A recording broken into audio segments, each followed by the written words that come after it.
All right. Let me just get the timer started. All right, welcome to my presentation on point-based value iteration, an anytime algorithm for POMDPs from 2003. My name is Guido Gurijn Insinger, and let's get into it. So I'm going to start off with a bit of motivation on why this paper was even written. So POMDPs, as I'm sure you guys know, are powerful for describing real-world processes. And at the time of this paper, most research was focused on making exact value iteration better. So the value iteration solvers that existed at the time were looking into pruning a lot, and those scale very poorly with dimension and just general size of the problem in POMDPs. And for any interesting real life process, the POMDP will probably be quite large. So having solvers that can deal with that is quite essential to be able to use them for any problem that is actually interesting to the world.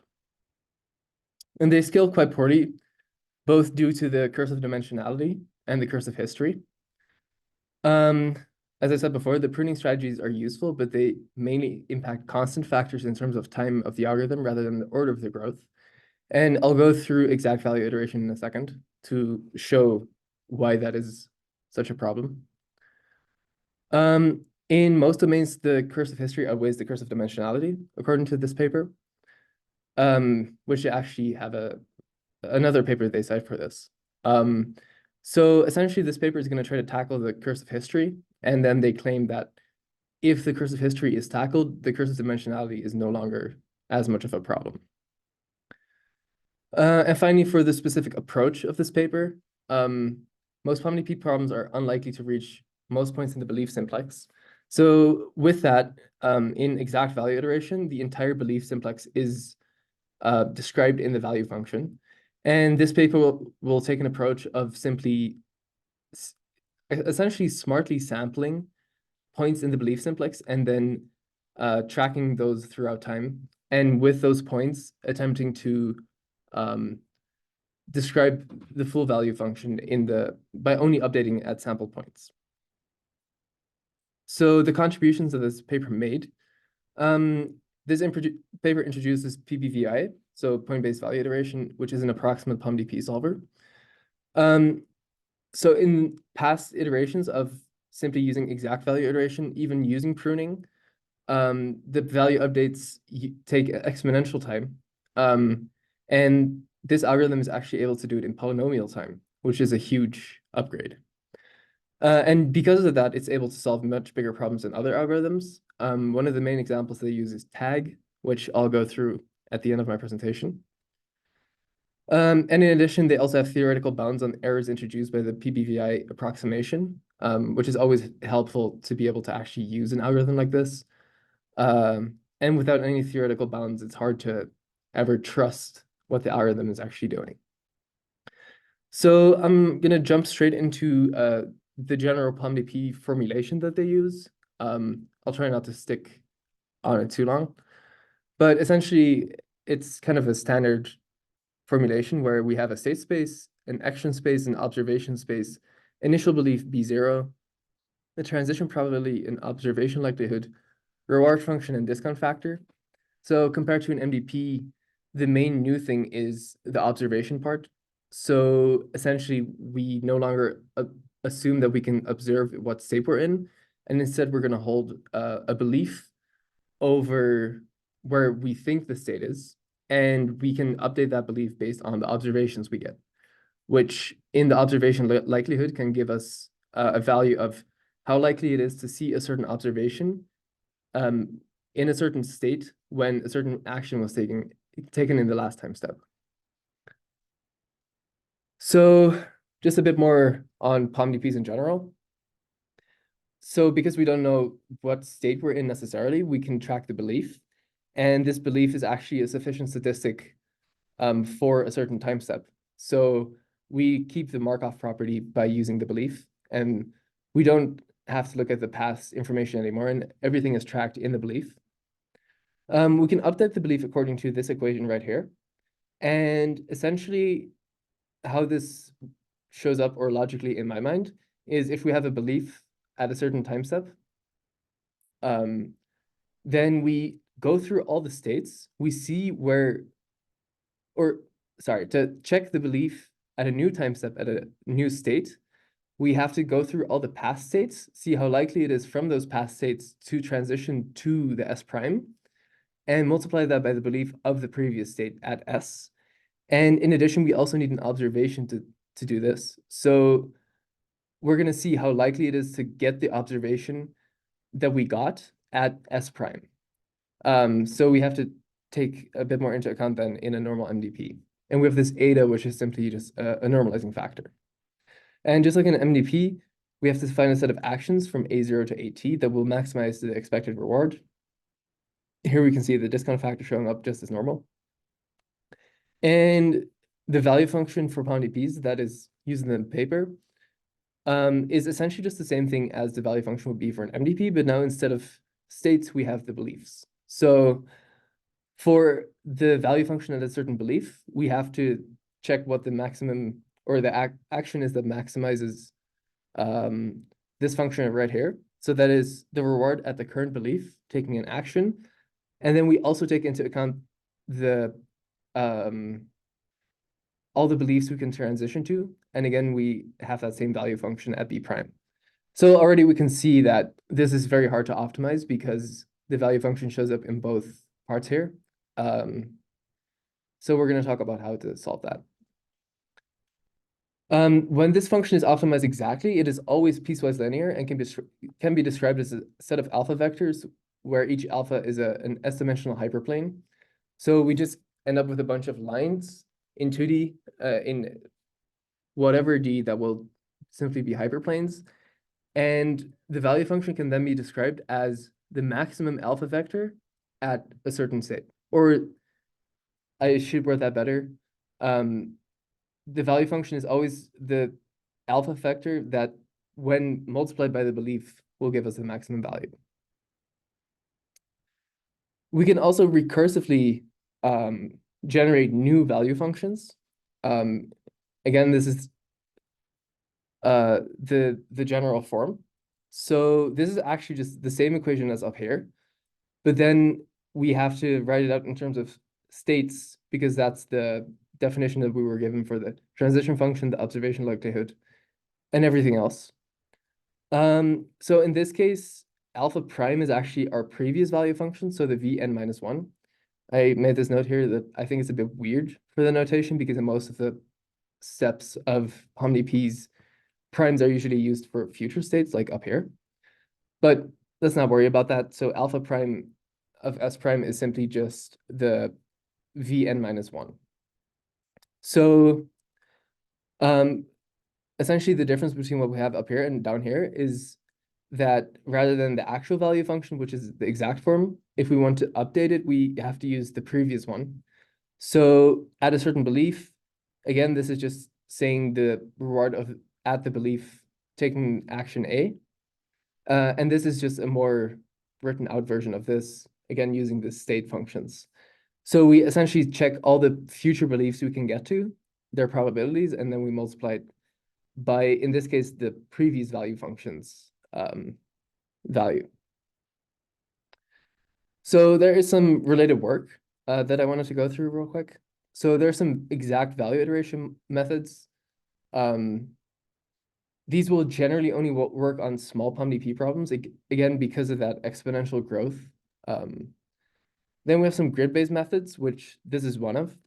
The only difference is some of them only do value updates. So with that, we actually get simply just sample points. And in this case, we have value and gradient updates, which rather than just sample points at grid points, we also get the gradients, which are the alpha planes. So PBVI is actually an example of one of these methods, excuse me. Actually, let me just go to my future slide.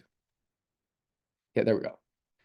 So here we have the grid-based method where we only get these sample points. And here we have the sample points and the gradients, which gives us the alpha vectors. Then some other work that is mentioned is gradient-based policy search, which, according to the authors of this paper, isn't a promising approach, but just like any gradient-based method, will struggle with low gradient plateaus and local minima. So let's go through exact value iteration. This is in time s squared a v to the power o, and that exponential right there is exactly the problem. So the first step here is to generate these gamma sets, which are sets of alpha vectors.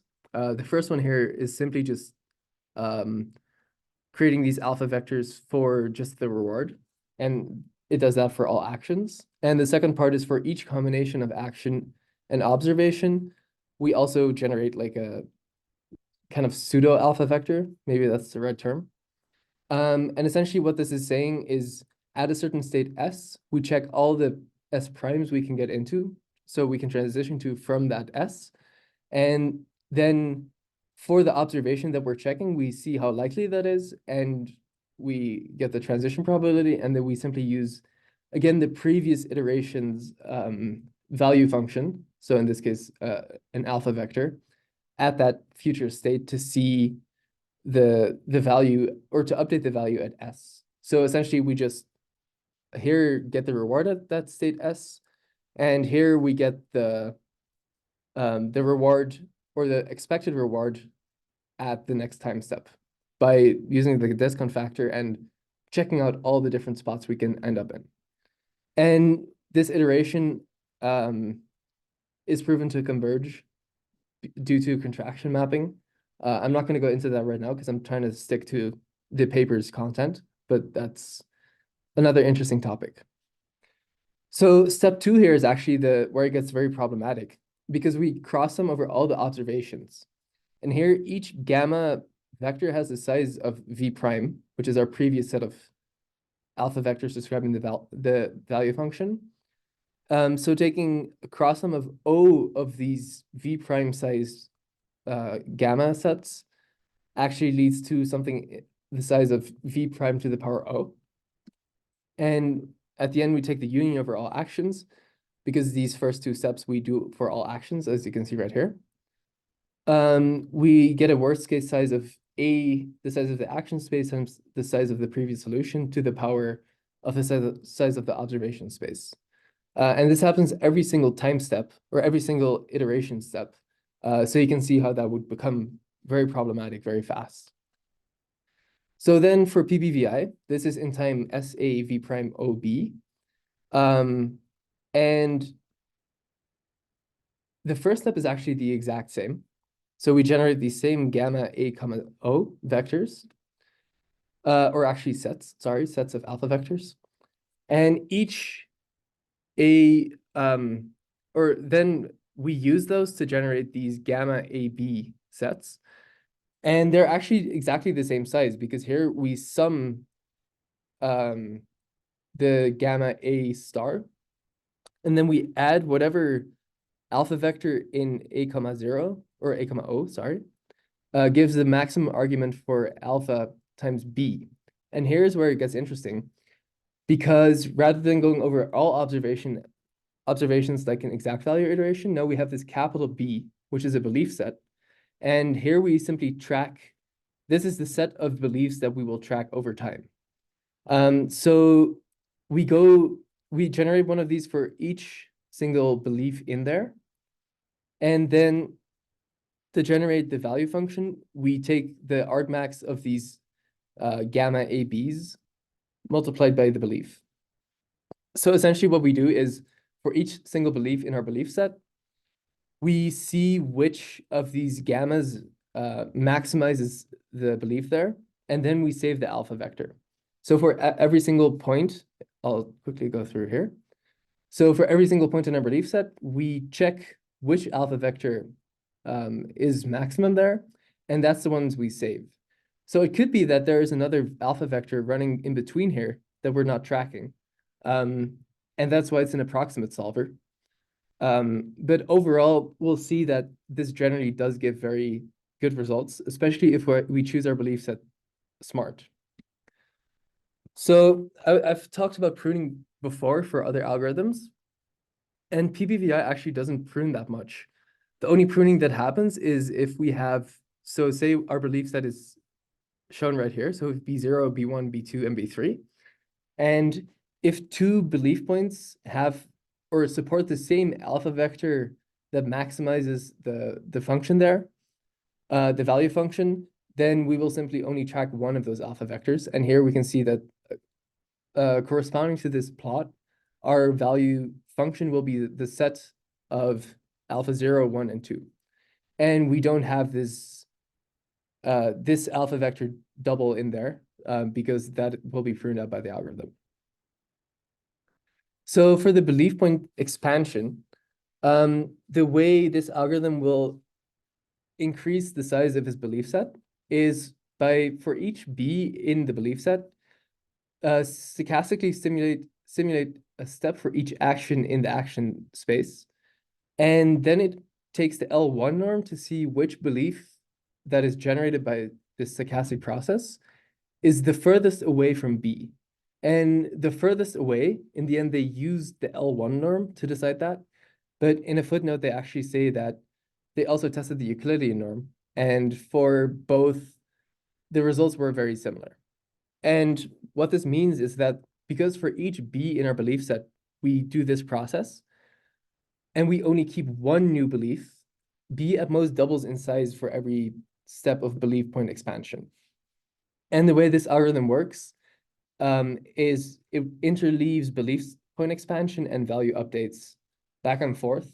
And over time, the results become better and better. And that's why it's called an anytime algorithm. And down here, I have some plots. Let me just take a sip of water.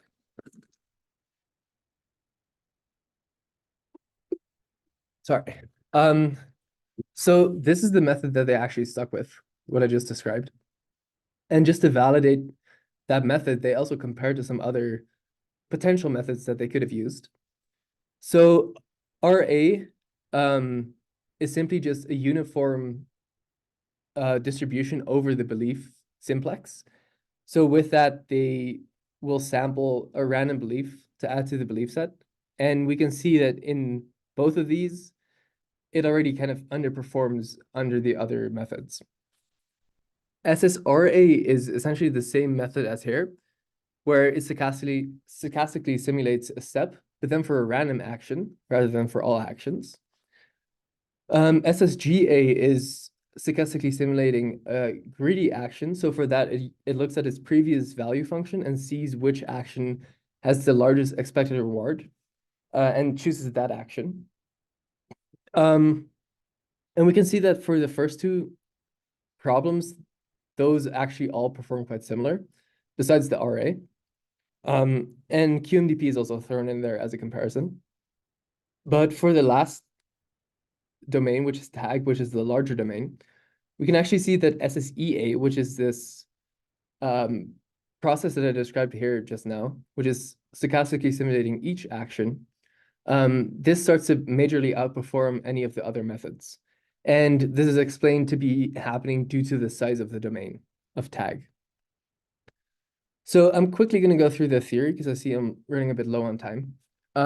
So essentially what they're saying here is B prime is the point where the PPVI makes its worst pruning error, and B, which is in B, is the closest one-norm sample belief to B prime.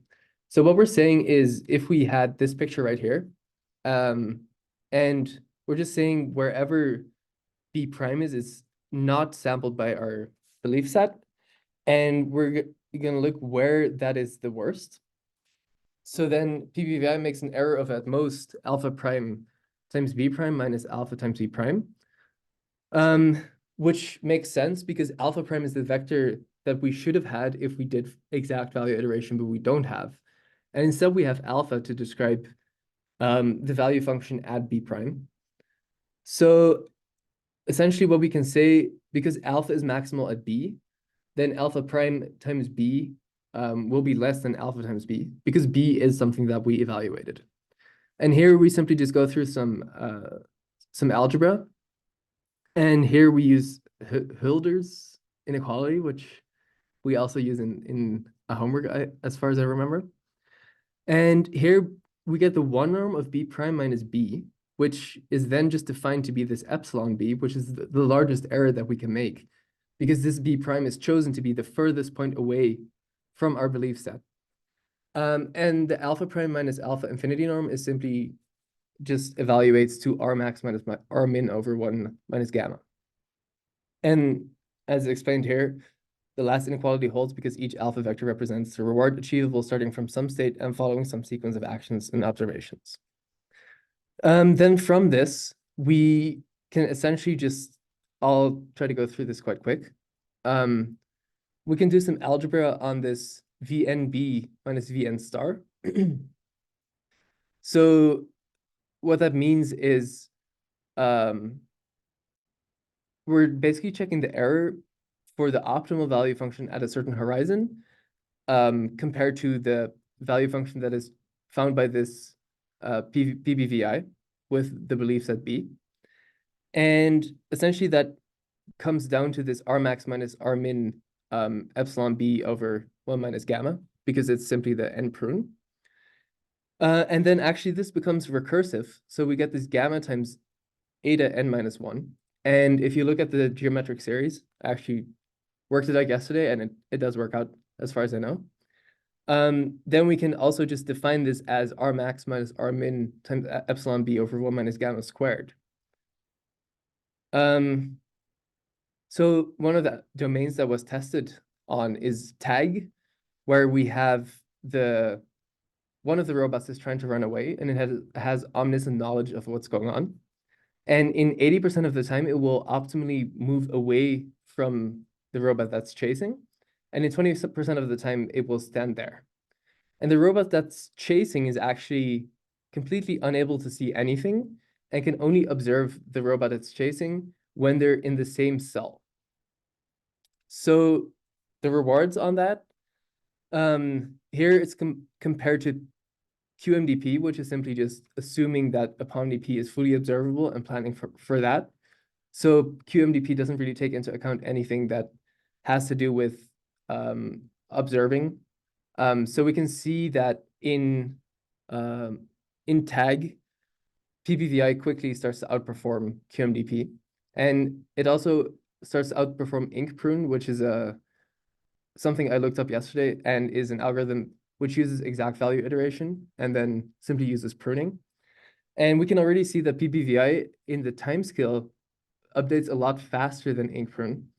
And because IncPrune here, we can actually see the exponential increase in time, where the first step is quite fast, but then the second step takes a long time to evaluate. So for some other comparison to other studies, here PBUA is actually a cool master's thesis that I looked into yesterday, which uses a very similar method to PBVI, but I think mostly had a different belief set point choice. So we can see that PBVI finds a good policy in all domains. If you look at the reward here, it's quite similar to PBUA in all rewards or in all domains. PBUA reaches similar rewards, but if we look at the time, like for example, in this problem, PBUA takes 12,000 seconds and PBVI only takes 3.5. So we can see a large improvement there. One thing I should note is only results with a star were computed by the authors. So these computation times might not be perfectly representative because this was run on a different system. And I also actually couldn't find any information about the system that the authors were evaluating on. But regardless, I think it still shows a pretty good result here. And for tag, we can see that QMDP simply can't figure out a good policy, although it does it very fast. And that is simply because in tag, you have to plan for certain unobservable states. And PBVI takes a long time, but is actually able to find a reasonably good reward, where it reaches its goal 59% of the time. So as a recap, sorry, I went a lot over time. This paper introduces PBVI, which is an approximate POMDP solver. Value updates using previous implementations of value iteration take exponential time, which is now improved to be in polynomial time. In the results section, we were able to see that it's able to solve much bigger problems than other algorithms, also in better time. And we went through some, although I went very fast because I'm out of time, some theoretical bounds on errors introduced by the PBVI approximation. Thank you.